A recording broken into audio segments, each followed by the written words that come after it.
की अगर लड़ाई को आप देखेंगे, एक विनय सिंह दूसरा पप्पू शुक्ला का, तो आपको लगेगा कि ये जो लड़ाई है वो बेबुनियाद की लड़ाई है। अगर बात करें ये जो जमीन है, इस जमीन के लिए ये लड़ाई है, और जमीन पर जो है अगर कब्जा की बात करेंगे तो पप्पू शुक्ला का कब्जा है, लेकिन जमीन का जो कागजात है, अगर वो कागजात को आप देखते हैं तो ये विनय सिंह का है। ये विनय सिंह के नाम से जमीन है, विनय सिंह का जो है पूर्वज का जमीन है, लेकिन कब्जा कौन करके बैठा हुआ? पप्पू शुक्ला। आखिर इस लड़ाई में होगा क्या? अगर ये जो है किसकी जमीन होगी? पप्पू शुक्ला का जमीन होगा या विनय सिंह का जमीन होगा?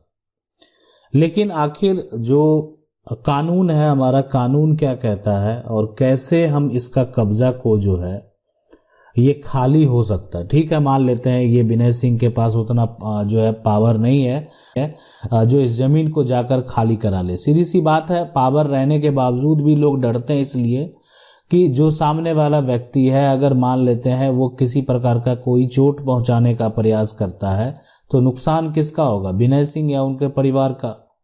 ठीक है, विनय सिंह भी ताकतवर है, उसके पास भी लड़ने की शक्ति है, लेकिन वो विनय सिंह जो है वो कानून हाथ में नहीं लेना चाहता। बहुत लोग ऐसा सोचते हैं, पढ़े लिखे लोग होते हैं, समझदार होते हैं, उनको पता है कि हम कानून अगर हाथ में लेंगे, ठीक है, मान लेते हैं विनय सिंह से ही किसी प्रकार कोई डंडे से या कोई ऐसा धारदार हथियार से अगर प्रहार हो जाए जिससे जो है पप्पू शुक्ला या उसके जो परिजन है उनको अगर क्षति पहुंचे, तो विनय सिंह पर भी केस हो सकता है।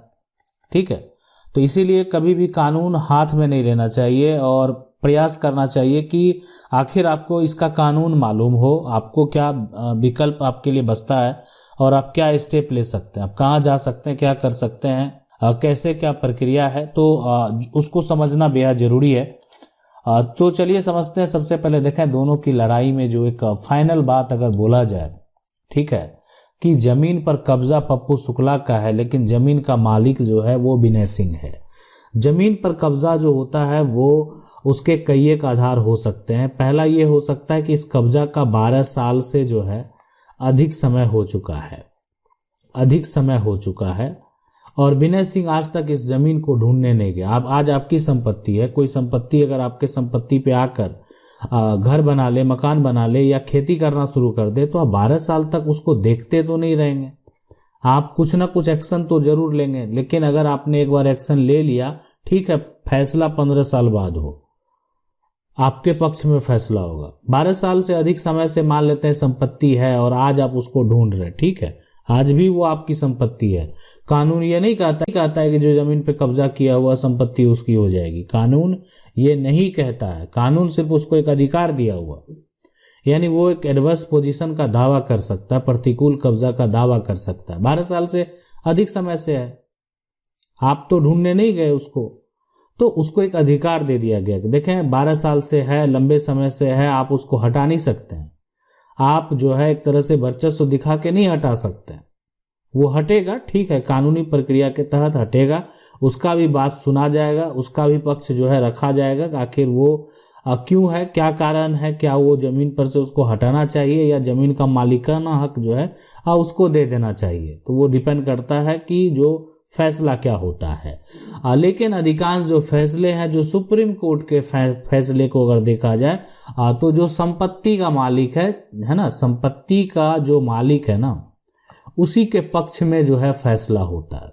जिसके नाम से प्रॉपर्टी है उसी के पक्ष में फैसला होता है। अब सवाल उठता है यहाँ पर, लेकिन ये सब जो विवाद उत्पन्न हुआ है ये कुछ दिन पहले हो गया। मान लेते हैं कि अगर दूसरा हम बात करें कि ये जो भी हुआ है ना, कुछ दिन जो है ना वो पहले हुआ है, कुछ दिन पहले, मतलब आके जो पप्पू शुक्ला के आदमी हैं या उनके साथ जो लोग हैं या जो पप्पू शुक्ला है वो आके उस जमीन को कब्जा कर लिए। ठीक है, जबरन लोग भी ऐसा करते हैं, ऐसा भी हुआ, ऐसे भी मामले आते हैं कि जबरन जाके उसकी जो जमीन है उस पर चढ़ जाते हैं। तो विनय सिंह को क्या क्या करना चाहिए? अगर ऐसा जो दूसरा केस जो है, हम पहले के बारे में बताएंगे, अगर पहला मामला पुराना है तो क्या करना चाहिए, लेकिन जो दूसरा केस है, आज आपकी संपत्ति है, संपत्ति पे अगर आकर कोई जबरन जो है हानि पहुंचाता है और संपत्ति को जबरन जो है कब्जा करने का प्रयास करता है, तो आप क्या करेंगे? आप उसके खिलाफ पहला काम करना है कि एफआईआर दर्ज करा जरूर कराएंगे। एफआईआर जो है अगर उस एफआईआर से एक्शन नहीं होता है तो जो पुलिस प्रशासन के वरिष्ठ अधिकारी हैं, एसपी हैं, डीएसपी हैं, ठीक है, तो आपको वहां पर भी जो है आवेदन देना है। डीएसपी एसपी के पास भी जो है आवेदन करना है कि आपका जो है इस प्रकार का मामला है। देखें, बाकी काम तो आपके एफआईआर अगर आपके रजिस्टर हो जाते हैं उस पर कार्रवाई होती है, तो जो रिपोर्ट है वो मजिस्ट्रेट को भेज दिया जाता है केस फाइल करके। उसके बाद जो है उस व्यक्ति को नोटिस भेजा जाता है और ठीक है, मान लेते हैं अगर ऐसा है कि उसको गिरफ्तारी कर, अगर मान लेते हैं कि जरूरत पड़ने पर उसको गिरफ्तार भी किया जा सकता है। डिपेंड करता है कि किस प्रकार का मामला है। कोई गंभीर मामला है तभी ऐसा जो है हो सकता है, अन्यथा उसको नोटिस करके जो है मजिस्ट्रेट के पास बुलाया जाएगा, पूछा जाएगा कि अगर आप ऐसा कर रहे हैं, किसी को हानि पहुंचा रहे हैं, किसी को क्षति पहुंचा रहे हैं, तो उसका आधार क्या है, क्या कारण है, ऐसा आप क्यों कर रहे हैं।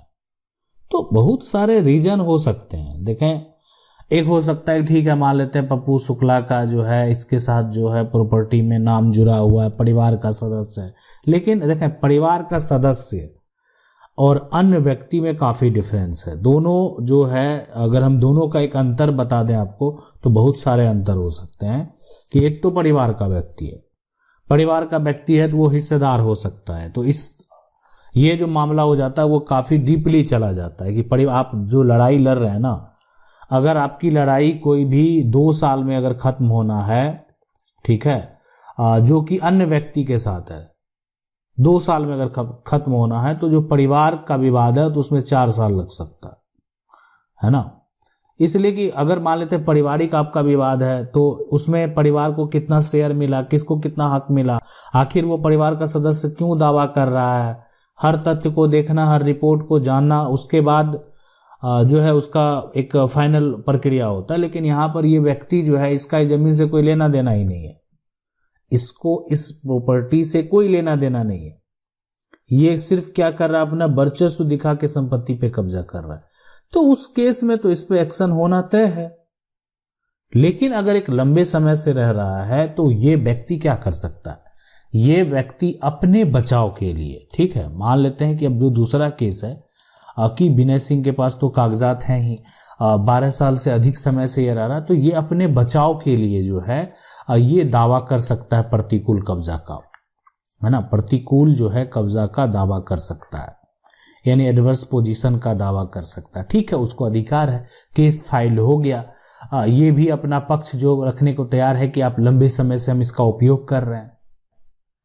लेकिन ये डिपेंड करता है कि ये जो उपयोग कर रहा है ये किस प्रकार का व्यक्ति है, क्या इसको ये मालिकाना हक होना चाहिए, नहीं होना चाहिए, क्या इससे इसका जीवन यापन चल रहा है, क्या इस जमीन पे ये रह रहा है, इस जमीन पे रह रहा है तो इसके अलावा इसके पास कोई भी प्रॉपर्टी नहीं है, कोई भी जमीन नहीं है जीवन यापन करने के लिए या मकान बनाने के लिए, इसके पिता के पास भी कोई प्रॉपर्टी नहीं था और ये अभी तक कोई प्रॉपर्टी खरीदा भी नहीं है। तो बहुत सारे कंडीशन जो है वो हो सकते हैं, बहुत सारे तथ्य हो सकते हैं, बहुत सारे सिचुएशन हो सकते हैं कि हो सकता है कि उस आधार पर उस व्यक्ति को रहने के लिए, जीवन यापन करने के लिए एक हक दे दिया जाए। लेकिन यहाँ पर जो है अगर आप प्रतिकूल कब्जा का ये व्यक्ति दावा भी करता है और मान लेते हैं उस पर वो मकान बना के रह भी रहा है, तो हो सकता है कि उसको वो संपत्ति खाली करना पड़े। देखें, आप किसी दूसरे के जमीन पे जबरन मकान, आप जान रहे कि दूसरे का जमीन है, आप उस पे मकान क्यों बनाए। आप जो है सरकार के जमीन पे अगर आप मकान बना लेते हैं तो आप अभी के समय में वो अतिक्रमण हो गया और उस पे जो है उसको बुलडोजर से तोड़ा जा रहा है, इसलिए कि देखें सरकार की वो अपनी जमीन है, सरकार के जमीन पे आप जो घर बनाए हैं आप गलत किए हैं। ठीक है, जो पिछली सरकार है उनके द्वारा एक्शन नहीं लिया गया, लेकिन अभी वर्तमान सरकार हो सकता है कि आप पर एक्शन ले ले। तो इसीलिए जब भी कुछ भी आप कार्य कर रहे हैं, आप घर बना रहे हैं उस पर खर्च कर रहे हैं ना, आप जो घर बना रहे हैं उसमें तो खर्च लग रहा है। तो जब भी आप वो इस प्रकार का कोई भी कार्य कर रहे हैं तो आपको सभी तथ्यों को ध्यान में रखना चाहिए कि आपको या आने वाले जनरेशन को समस्या उत्पन्न ना हो। इसलिए जो भी दस्तावेज है उसको वेरीफाई करना चाहिए। तो इस तरह का अगर दावा ये करता भी है प्रतिकूल कब्जा का तो कुछ होने वाला है नहीं। जो है अगर एक बात करें, ठीक है किसी कारण बस जो है अपना कागजात या अपने गवाह को अपने पक्ष में लेकर जो है एक तरह से अगर एक मूव भी हो, केस पप्पू शुक्ला के पक्ष में भी आ जाए, लेकिन जो सुप्रीम कोर्ट का एक जजमेंट को अगर देखा जाए, जितने भी जजमेंट हुए हैं अगर उसको सही तरीके से जाना जाए, तो जो कब्जा किया हुआ उसके पक्ष में उतना फैसला नहीं है जितना फैसला संपत्ति के जो मालिक हैं उसके पक्ष में है।